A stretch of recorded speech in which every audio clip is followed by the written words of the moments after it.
दोस्तों ये है छकड़ा जिस पे हम पालक को लोड करेंगे। ये पालक है, ये काटी पड़ी है, ये गट्टियाँ बनाई पड़ी हैं। दोस्तों अब चलते हैं चारा लेने के लिए। ये बैल को मैंने जो लिया है रेडी के अंदर पड़ी हैं। और देखें पालक माशाल्लाह ज़बरदस्त जानदार खड़ी है। और ये गट्टियाँ बनी हुई हैं पालक की। ये 1.25 किलो की ये गट्टी होती है, लेकिन इसका वज़न 1.5 किलो से भी ऊपर होता है, लेकिन 1.25 किलो काउंट की जाती है। 4 गट्टियों के अंदर हम 5 किलो का वज़न देते हैं। और ये देखें सूरज अभी तलू हो रहा है।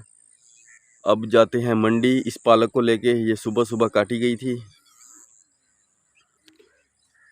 ये खड़ी है जी पालक की फसल, माशाल्लाह ज़बरदस्त है। मैंने इसे पानी लगा दिया था और खाद भी लगा दी थी। खाद इसे यूरिया दी थी और हुमक एसिड दिया था, और माशाल्लाह से ज़बरदस्त ग्रोथ हो रही है। ये 2 पोर्शन में डिवाइड की हुई है। एक पोर्शन में मैंने बाद में पानी लगाया था और बाद में कटाई की थी। इस तरह ये आगे पीछे पालक चलती रहती है और डेली ये काम चलता रहता है। बाकी ये हमने कल लगाई थी मकई, सैलेज वाली मकई। मैं देखने आया था कि कहीं परिंदे वगैरह तो नहीं बैठे, तो बहरहाल अभी तो नहीं है। वो सामने बैठे हैं परिंदे, वो देखें खा रहे हैं मकई को। उन्हें उड़ाता हूँ जाके, नहीं तो सारी मकई निकाल के खा जाएंगे।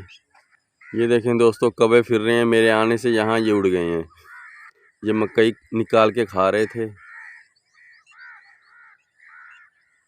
असल में 2-3 दिन प्रॉब्लम होती है कि परिंदे यहाँ से बीज निकाल के खा ना जाएं। अगर इनकी हिफाजत ना की जाए तो ये सारा बीज निकाल के खा जाएंगे और हमें फसल का मुंह देखना भी नसीब नहीं होगा। यहाँ पे मेरे आने से सारे कौवे उड़ गए। देखें आसमान के ऊपर फिर रहे हैं क्या चाहते। और सामने एक बगला बैठा है, ये मैं थोड़ा सा जूम करके दिखाता हूँ आपको। ये बैठा है बगला, लेकिन ये बीज निकाल के नहीं खाता, इसकी खैर है, बैठा रहे।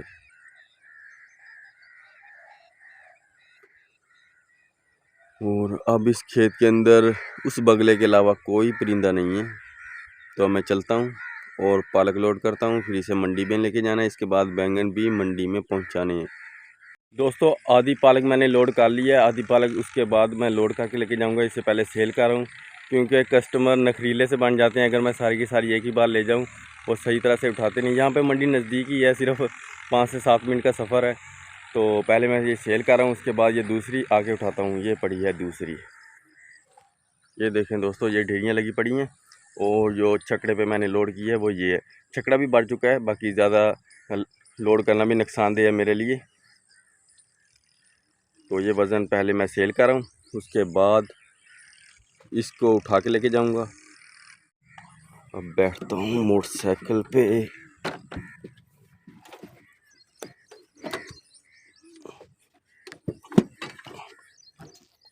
और ये उठाता हूँ ऊपर, जिसके सहारे पे खड़ा था ये।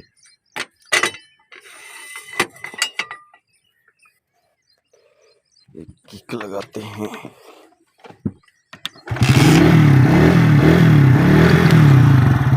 दोस्तों अब बैंगन की पैकिंग हो रही है। ये 5 किलो का छापर है। ये देखिए 5 किलो 78 ग्राम।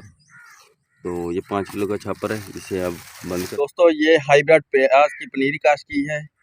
यहाँ पे ये हमने पटसिन की बोरियां ऊपर दे दी हैं, ताकि धूप के अंदर ये जर्मिनेशन मुमकिन हो सके। इसे थोड़ा सा मतलब साया भी मिल जाए और दूसरा नमी भी मिल जाए अच्छी तरह से।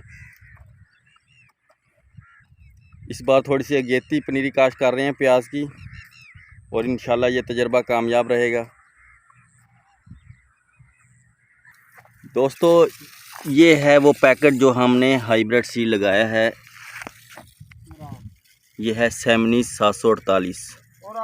अगेती काश्त यही है। ये 90% जर्मिनेशन इंशाल्लाह हो जाएगी। ये ओरिजिन भी आप देख सकते हैं इसका। ये पर्सन की बोरियां डाली हैं, ये लगा हुआ बीज। दोस्तों नाश्ता करने के बाद मतलब पहले मैंने मंडी भुगताई, जिसमें पालक और बैंगन को सेल किया, फिर नाश्ता किया। उसके बाद मैं अपने शहर चला गया, वहाँ से मैं मकई का सीड लाया हूँ। इसके अलावा प्याज का भी हाइब्रिड सीड लाया हूँ। मकई का सीड हमने गाचा लगाना है जानवरों के लिए। पहले हमने साइलेज वाली मकई लगाई थी, वो तो लगा दी है। उसकी जर्मिनेशन भी कहीं कहीं हो रही है। बाकी गाचा लगाना है, यानी कि इसको काट के ऐसे ही टोका मशीन से निकाल के, मतलब टोका करके हम जानवरों का चारा बना के डालते हैं। तो उसके लिए मैं सीड लाया हूँ मकई का, इसके अलावा प्याज का सीड लाया हूँ, बाकी शलजम, मूली, मेथा, इस तरह की चीज़ें, मतलब घर खाने के लिए जो सब्ज़ियाँ होती हैं उनके सीड लाए हूँ सारे। ये है स्वीट ग्रेज, ये कामयाब किस्म बीज हाईब्रिड मकई चारा। ये 20 केजी की है, 20 केजी नेट वेट है इसका। और ये नंबर वगैरह हैं, कॉन्टैक्ट नंबर लिखे हुए। बाकी ये है 4 कनाल का सीड, ये 1 बैग 4 कनाल का, मैं 2 बैग लाया हूँ। ये 1 एकड़ के 2 बैग हैं।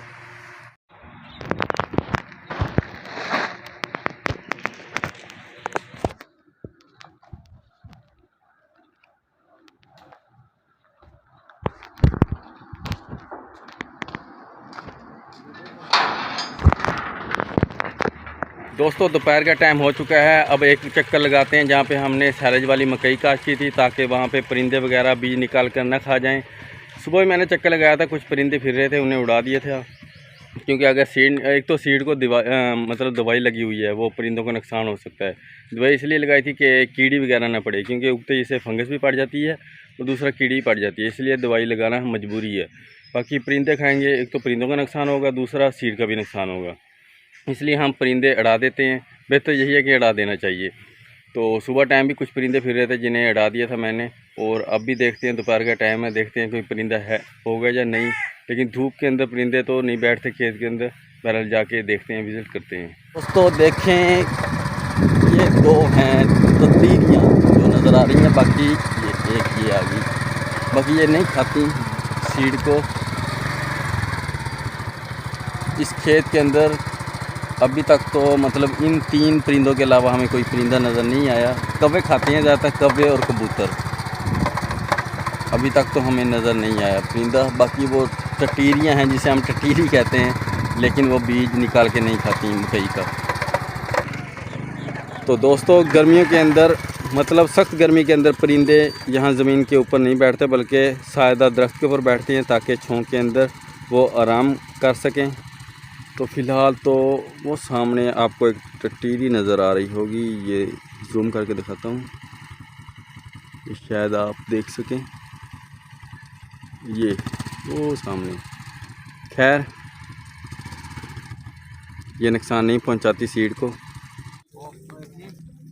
दोस्तों ये हमने संजेंटा का 15-22 काश्त किया है गोभी का बीज, और इसके अलावा ये टोक्यो काश्त किया, ये रचना का। ये कीड़ा कर दिया लेने लगाने के बाद। ये देखें दोस्तों, ये कीड़ा हुआ पड़ा है।